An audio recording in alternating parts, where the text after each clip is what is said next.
Mga ka-MJ, kain po tayo. Dito tayo ngayon sa kagubatan, no? So, first time po namin matulog dito sa gubat.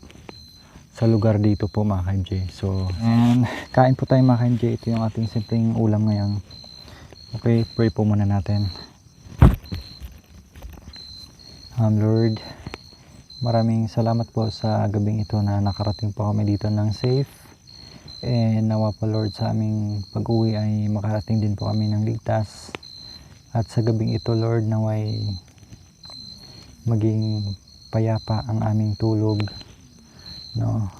At ilay niyo po kami sana Lord sa amang kapahamakan, sa masasamang loob, sa disgrasya. And Lord, naway palagi niyo pong kaming gabayan kung saan man po kami pupunta, bawat isa sa amin. At nagpapasalamat din po kami Lord, unang-una sa inyo and sa mga taong pong sumusuporta sa amin na kahit papano ay nandyan po sila para sa amin. Yun lamang po Lord, and maraming salamat po sa pagkain. In Jesus name we pray, Amen. Okay, ito yung ginawa ko kanina mga MJ, kutsara, baso, kasi po kakamadali na po mga MJ. Hindi na kami nakadala ng baso, disposable cups and plate. So kung ano yung nasa paligid, yun na po yun. Tingnan nyo po kung ano po yung naririnig yung mga KMJ. Mga guni-guni po, yung mga tunog pag tuwing gabi.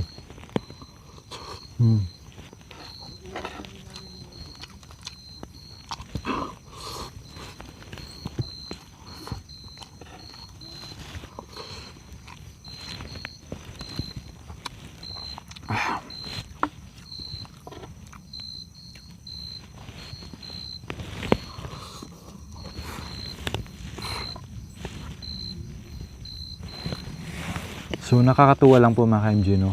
Kasi dati po grabe, takot na takot kami sa dilim, lalo na pag mga KMJ, pag nakikinood po kami ng TV, medyo malaylay din po mga KMJ.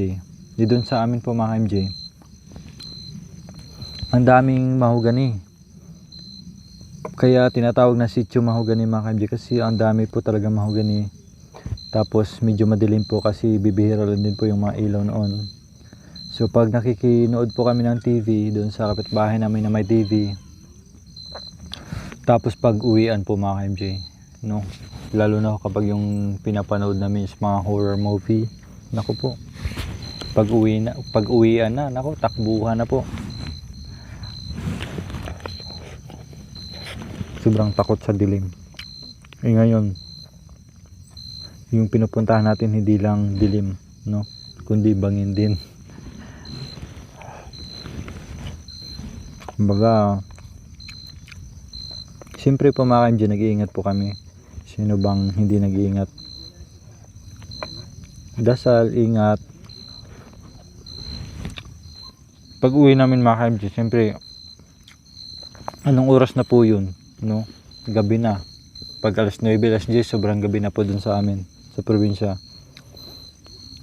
So ngayon, pag uwi ng bahay, madilim, nakalak na po yung pinto, no? Ang ginagawa namin mga KMJ, kung saan po yung may butas para kami mga aso, kung saan po yung butas ay talagang doon na po kami dadaan mga KMJ. Bahala na dyan, nasa butas, nasa silong o sa taas. Tapos pag wala kaming kain mga KMJ, di na po kami kakain yan. Kasi nga, pag nagising yung papa namin, ako po, mapapalo kami mga KMJ.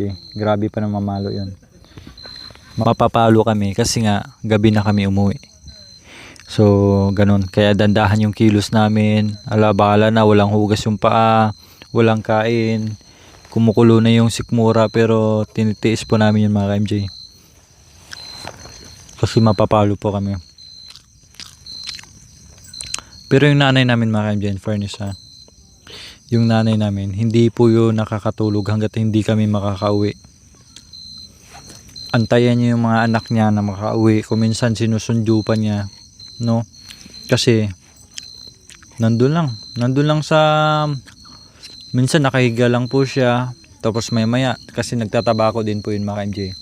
Yung ginagawang tabako ng mga katutubo dito, yung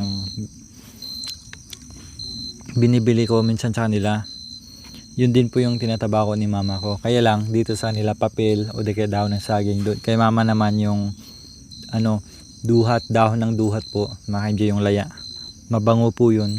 So yun po yung ginagawa ni mama ko. Kaya minsan nakakarami siya kasi kakaantay sa amin. Kaya nga minsan pagdating pinapalo kami kasi alam ni papa na nag-aantay si mama. Inaantay kami. So yun, deserve lang yun namin na mapapalo. Kasi minsan mga MJ, nagpapaalam naman po kami. Pinapayagan. Pero pag may time na alam ni mama na marami ng barkada kasama, malayo na ang pinupuntahan, hindi kami pinapayagan. Pero nagpaalam po kami. Yung time na gustong gusto mong gumala, no, lalo na pag December mga MJ, yung tulad ng sabi, mangangaroling kami dun sa lugar na medyo malayo yun. Hindi kami pinapayagan. Medyo matigas yung ulo. Ayan, lumayas. Hindi sumunod sa nanay. Pagdating, naku po, grabe yung palo namin. Nandun pa yun si Madam Lori mga MJ. Nandun sila sa taas. Grabe yung palo ni Papa sa amin. Grabe yung palo talaga. Talagang iyak ka. So ganun pa naman mga MJ, kahit namamalo yung tatay namin, hindi po kami nagtanim ng sama ng loob. No, mahal pa rin namin, parang baliwala lang po sa amin na pinapalo kami, palo lang po mga MJ. Baliwala lang po sa amin yun. No, mahal na mahal pa rin po namin sila. Kahit ganun po yung ginagawa. Siyempre, normal lang sa isang tatay na mamamalo kasi anong oras nga, hindi ka pa umuwi. Baka mapaano ka dyan sa labas. Kaya hanggang ngayon mga ka-MJ, naalala lang namin yung pamamalo ng tatay namin. Pero masaya pa rin kami. Hindi kami nagtanim ng sama ng loob or ano-ano pa dyan. Kasi mga ka-MJ, tulad ng pag inutusan kami ng papa namin mga ka-MJ, dalawa kami magkapatid. Puntahan nyo yung baka doon kasi may alaga kaming baka dati mga ka-MJ. Nakikialaga lang si tatay. Puntahan nyo yung baka doon, painumin ng tubig. So pumunta kami doon sa ilog mga ka-MJ. Tapos natanaw namin doon mga ka-MJ, grabe, nandun yung mga kaibigan namin naliligo sa ilog. Naku po, hindi na napainom ng tubig yung baka. Ang ginawa namin, naligo kami doon sa ilog, nakikisabay sa mga kaibigan. So ngayon, mga ilang oras pa mga MJ, naku, dumating na si Papa kasama si Kuya Jacoy. Sinundo kami dalawa. Hindi ka pa basta-basta makaakyat mga MJ kasi ilog po yun, no? Pag umakyat ka nandun, yung mga loko-loko mong kaibigan, babatuhin ka ng putik. Yung likod mo, mapuputikan yan, so babalik ka na naman. So yun, nakaahon kami mga MJ. Naku po, yung isang kapatid ko mga MJ, pagpaluin ni Papa yan, hindi tatakbo yan at saka hindi iyak. Bahala ka dyan, paluin mo yan. Tapos ako naman mga MJ, pag nakakita ako may hawak si Papa ng pamalo, nako, hindi ako magpapahuli mga MJ. Hindi ako magpapapalo. Bahala ka dyan, takbo talaga ako. So pagdating sa bahay, pag medyo okay na si Papa, no, call na siya, doon ako lalapit. So wala na, di na ako mapapalo. So yun po yung technique ko mga MJ. Kapag nakikita ko na may hawak na pamalo yung tatay namin, hindi na talaga ako lalapit mga MJ. Pero pag no choice ka na, ma-corner ka na, iyak ka na lang, no? Kagaya nung nangaroling kami nung December, nandun si Madam Lori, tulog na sila kasi nung oras na. Iyak ako ng iyak kasi pinalo na. Hindi ka na makakatakbo, madilim. Takot sa dilim eh. So yun po yun mga MJ, mga medyo kalokohan ng konti, no? Pati yung nanay namin, napakabait mga MJ.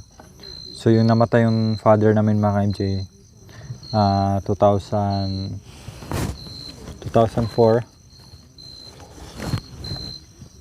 No, namatay yung papa namin, I was 10 or 11 years old po mga ka-MJ. So yun, nakakalungkot lang po kasi minsan parang gustong gusto pa naman yung mamasyal sa Manila mga ka-MJ, no? Pero yung nanay namin, nakapasyal na po yun sa Manila. Pinasyal ni Madam Lore. Pero yung tatay namin hindi na nakaabot kasi nagkasakit po mga ka-MJ. Grabe din yung iyak ko mga ka-MJ nung namatay yung father namin. Tsaka medyo takot pa po ako nun mga ka-MJ.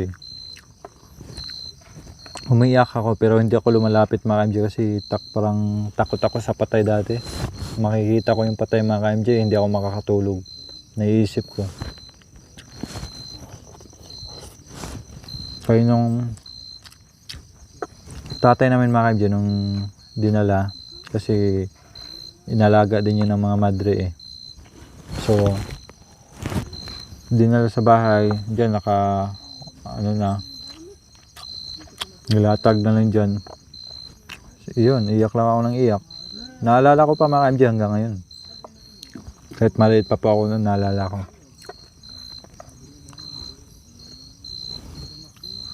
Tapos, ayun. Nung mga MJ, nung nasa simbahan na, yung inaano ng holy water, medyo takot din ako lumapit, no? Kay tatay ko mga MJ. Kasi nga naalala ko. Pero nung medyo lumaki-laki na ako mga MJ, nung pagkamatay ni mama, hindi na ako natatakot. Hanggang ngayon po mga MJ kahit papano. Kahit yung may mga kapatid na katutubo mga MJ na nakikilast night kami, nakikilibing kami, so sumisilip ako. So lumalapit ako minsan kahit nandyan yung patay. O okay lang. Hindi na ako natatakot. Buti naman.